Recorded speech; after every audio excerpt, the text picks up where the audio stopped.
दोस्तों आज हम इस वीडियो में 2024 में आई inspirational emotional drama movie music shop Murthy का एक्सप्लेनेशन करने वाले हैं। इस मूवी में कैसे एक 52 साल का गरीब आदमी बहुत बड़ा डीजे बन जाता है, यही सब देखने को मिलता है। मूवी इतनी ज्यादा इंस्पिरेशनल है कि आप हार नहीं मानेंगे, चाहे उस काम में आपको कितनी भी असफलता क्यों नहीं मिली हो। यह मूवी हर एक स्टूडेंट को देखनी चाहिए। इस मूवी में एक खास बात भी है जो मैं वीडियो के लास्ट में आपको बताऊंगा। तो चलिए बिना किसी देरी की मूवी शुरू करते हैं। मूवी की स्टार्टिंग में हम एक 52 साल के पर्सन मूर्ति को देख पाते हैं, जिनकी आंध्र प्रदेश के एक छोटे से गांव बिनुकोंडा में एक छोटी सी म्यूजिक शॉप है, जहां पर वो म्यूजिक कैसेट रेंट पर देते हैं और कुछ छोटे मोटे फंक्शंस में म्यूजिक बजाने भी जाते हैं। मूर्ति को म्यूजिक से बहुत प्यार है। यह कहानी है 2010 के टाइम की, जब इंटरनेट के आने की वजह से लोगों का इंटरेस्ट कैसेट सुनने में खत्म होता जा रहा था और इसलिए मूर्ति की शॉप को ज्यादा अच्छी नहीं चलती थी। और जहां भी वो म्यूजिक बजाने जाते थे वहां पर भी उनके काइंड हार्टेड की वजह से उन्हें कभी टाइम पर पैसे ही नहीं मिलते थे, जिससे फैमिली का खर्चा उठा पाना उनके लिए बहुत मुश्किल हो रहा था। साथ ही उन पर कर्जा भी हो गया था, जिसे वो बड़ी मुश्किल से इधर उधर काम करके चुका पा रही थी। मूर्ति की फैमिली में उनकी वाइफ जया और दो बेटियां जानकी और श्रेष्ठा थी, जिनकी पढ़ाई का खर्चा भी मूर्ति को उठा पाना मुश्किल था। घर पर जया अचार बेचकर थोड़ा बहुत पैसा कमाकर घर के खर्चे चला रही थी, पर वो हमेशा मूर्ति को टॉन्ट ही मारती रहती थी। वो चाहती थी कि मूर्ति अपनी इस पुरानी म्यूजिक शॉप को बेचकर उसके भाई की तरह कोई सेल फोन की शॉप खोल ले, पर मूर्ति उसकी कोई बात नहीं सुनते थे, क्योंकि मूर्ति की शॉप जिसका नाम म्यूजिक शॉप था उन्हें उससे बहुत प्यार था और वो उसे किसी भी कीमत में बेचना नहीं चाहते थे। उन्हें यकीन था कि वो इसी म्यूजिक में ही कुछ बड़ा कर लेंगे। अब घर पर सिर्फ मूर्ति की छोटी बेटी श्रेष्ठा ही उनकी तरफ रहती थी। बाकी जया तो हर टाइम उन्हें भला बुरा बोलती ही रहती थी और उनकी बड़ी बेटी जानकी उनसे बात ही नहीं करती थी, क्योंकि वो उसकी कॉलेज की फीस भी नहीं दे पा रहे होते हैं, जिससे उसे शर्मिंदगी महसूस होती थी। पर इतना सुनने के बाद भी मूर्ति को कभी गुस्सा नहीं आता था। वो हमेशा सबसे प्यार से ही बात करता था। अब हम दूसरी तरफ रामकृष्णन की बेटी अंजना को देखते हैं, जो फॉरेन से पढ़कर आई थी और वो एक डीजे बनना चाहती थी, और इसीलिए जब उसे लड़के वाले देखने आती तो वो उन्हें इंसल्ट करके वहां से भगा देती है, क्योंकि वो शादी करके बंधन में रहना पसंद नहीं करती थी। और इस वजह से उसके पापा रामकृष्णन उस पर बहुत गुस्सा करते हैं और उससे बोल देते हैं कि वो उसे क्लब में शराबियों के सामने कभी भी डीजे बनने की परमिशन नहीं दे सकते। पर अंजना को अपनी लाइफ अपनी तरह से जीना था, इसलिए उन दोनों के बीच थोड़ी बहस हो जाती है और गुस्से में आकर रामकृष्णन अंजना के डीजे कंसोल को तोड़ देते हैं, जिससे अंजना उनसे और ज्यादा नफरत करने लगती है। उधर जानकी की कॉलेज फीस भरनी होती है, पर मूर्ति के पास पैसे नहीं होते हैं, इसलिए वो जया से पैसे भरने के लिए कहते हैं, जिस पर जया उन्हें फिर से टॉन्ट मारने लगती है और वो दुखी होकर शॉप पर चले जाते हैं। उनकी शॉप पर एक अज्जी नाम का लड़का भी काम किया करता था, जो थोड़ा बहुत रिपेयरिंग का काम जानता था। अब अज्जी मूर्ति को बताता है कि उन्हें चेयरमैन के बेटे के बर्थडे में म्यूजिक बजाने का काम आया है, उन्हें वहां से अच्छा पैसा मिल सकता है। दरअसल चेयरमैन के बेटे के बर्थडे पर डीजे वाला आ नहीं पाया था और इसलिए अर्जेंट में उन्होंने मूर्ति को बुला लिया था, पर मूर्ति के ओल्ड सॉन्ग सुनकर न्यू एज लड़के और लड़कियां बोर हो रही थी और इसलिए मैनेजर उन्हें कुछ आज के सॉन्ग बजाने को कहता है। और तो फर्स्ट टाइम मूर्ति कुछ डीजे टाइप का सॉन्ग बजाते हैं, जो वहां पर सबको बहुत पसंद आता है। और प्रोग्राम खत्म होने के बाद एक लड़का उनके पास आता है और उनसे कहता है कि वो बहुत बढ़िया बजाते हैं, उन्हें तो डीजे बन जाना चाहिए। डीजे यानी जो बड़े क्लब से म्यूजिक बजाते हैं, और वहां पर उन्हें एक शो के 3 से 10 लाख रुपए भी मिल सकते हैं। यह सुनकर मूर्ति शॉक हो जाते हैं और उसके बाद से मूर्ति के अंदर डीजे बनने का सपना जन्म ले लेता है, क्योंकि वो म्यूजिक में ही आगे बढ़ना चाहते थे। इसीलिए नेक्स्ट डे वो सुबह जल्दी शॉप पर आकर यूट्यूब से डीजे कंसोल को सीखने की प्रैक्टिस करने लगते हैं। अब उनके पास डीजे कंसोल तो था नहीं, इसलिए उन्होंने एक पेपर पर ही डीजे कंसोल की पिक्चर बना ली थी और उस पर वो प्रैक्टिस करते थे। जब इंसान के पास कुछ करने का जुनून आ जाता है तो वो बिना रिसोर्स के भी शुरुआत कर सकता है। और जब वो डीजे बनने के बारे में किसी को भी बताते थे तो सब उनका मजाक उड़ाते थे कि वो इस उम्र में डीजे बनने को चला है, चुपचाप अपना परिवार तो चलाया नहीं जाता। इससे मूर्ति का मनोबल भी टूटने लगता था। पर तभी अंजना मूर्ति की शॉप पर आती है। वो अपना डीजे कंसोल सही कराना चाहती थी। उसने उसे सही कराने के लिए कई शॉप पर विजिट किया, पर कोई भी उसे सही नहीं कर पाया था। अंजना ने मूर्ति की शॉप पर कुछ ओल्ड लेजेंड्स की म्यूजिक कैसेट्स देखी थी, जिससे वो समझ गई थी कि मूर्ति एक म्यूजिक लवर है। और मूर्ति ने जैसे ही डीजे कंसोल को देखा तो फिर से उसे मोटिवेशन मिल गया डीजे बनने का, और उसने अंजना से कहा कि अगर वो उसे डीजे कंसोल सिखा देगी तो वो इसे 2 दिन में सही करके दे देंगे। और मूर्ति के जुनून को देखकर अंजना ने हाँ बोल दिया। अब रात भर 2 दिन तक मूर्ति अज्जी से उस डीजे कंसोल को सही कराने लगे और जैसे तैसे अज्जी ने उस डीजे कंसोल को सही कर दिया, जिससे मूर्ति बहुत खुश हुए। और उसके बाद अंजना मूर्ति को डीजे सिखाने लगी। वो डेली उनकी शॉप पर आकर उन्हें क्लास देती थी और डीजे कंसोल को बजाने के बारे में उसकी बीट से लेकर म्यूजिक तक का सफर उन्हें बताती थी। और मूर्ति भी पूरी शिद्दत के साथ इस उम्र में भी मन लगाकर उसे सीख रहे थे। वो अंजना के बताई हुई बातों पर ध्यान देकर हर टाइम डीजे म्यूजिक सुनते ही रहते थे और उसे एंजॉय भी करते थे। पर अंजना मूर्ति के साथ घूमती रहती थी। इस सबका लोग बहुत गलत मतलब निकाल रहे थे। लोगों को लगता था कि उन दोनों का अफेयर चल रहा है, जबकि वो दोनों एक अच्छे दोस्त थे। यह बात रामकृष्णन को भी पता चल जाती है।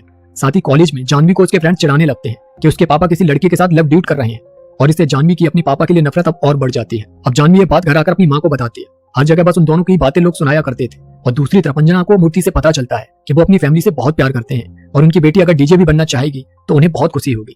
यह सुनकर अंजना सोचती है कि काश उसके फादर भी मूर्ति की तरह ही होते। उसके बाद अंजना मूर्ति के बनाए हुए एक म्यूजिक को सुनती है, जो कि होता तो बहुत अच्छा है, पर उसमें कुछ यूनिकनेस की कमी होती है। जैसे हर आर्टिस्ट का अपना एक स्टाइल होता है, वैसे कुछ वो मूर्ति से उसके म्यूजिक में डालने के लिए कहती है, जो कि मूर्ति का एक सिग्नेचर पैटर्न बन जाए।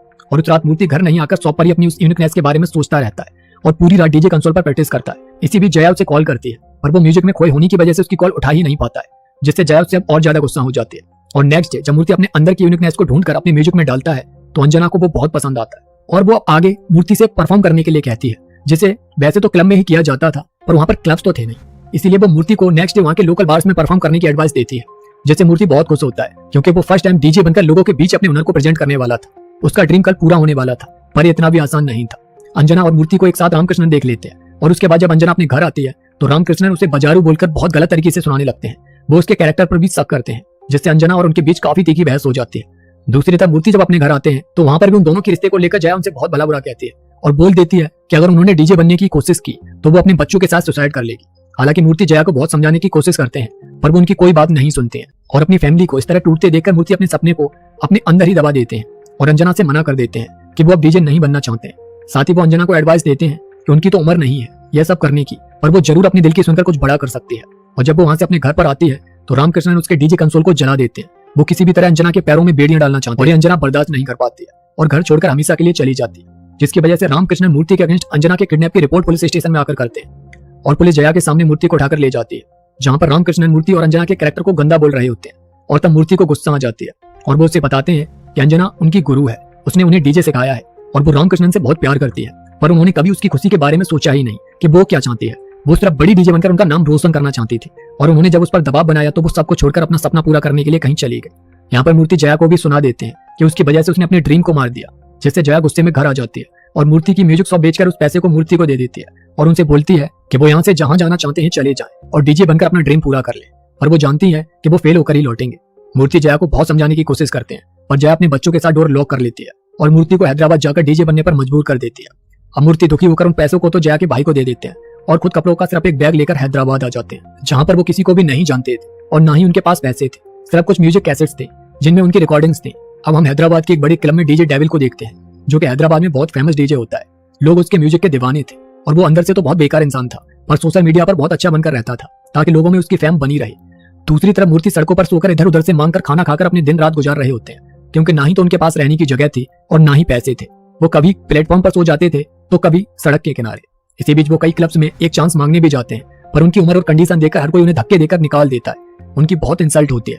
अब यही वो सक्सेस से पहले मिलने वाला संघर्ष होता है जो बाद में आपको मजबूत और सक्सेसफुल बनाता है।